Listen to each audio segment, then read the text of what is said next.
In the heart of a bustling bazaar, amidst the vibrant tapestry of colors and sounds, young Amir yearned for something more.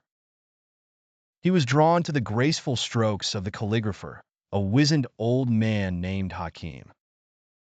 Hakim's calligraphy was more than just an art form. It was a spiritual practice, a bridge between the human and the divine. Amir, with his eager eyes and nimble fingers, was an apt student. He spent countless hours under Hakim's tutelage, learning the intricate script, the precise angles, and the rhythmic flow of the pen. But it was more than just the technique that Hakim taught.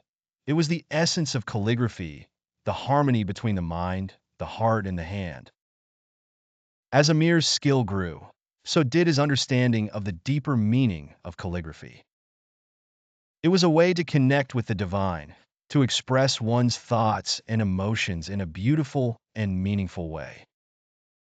Each stroke was a prayer, each word a meditation. One day, Hakim entrusted Amir with a special task, to create a masterpiece that would honor the Prophet Muhammad, peace be upon him. This was a daunting challenge, but Amir was determined to do his best.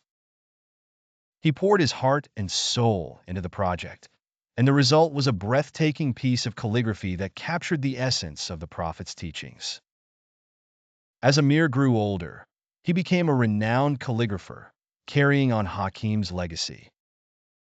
He traveled to different cities, sharing his knowledge and inspiring others. But he never forgot the lessons he learned from his mentor, the importance of humility, patience, and the power of art to transform lives.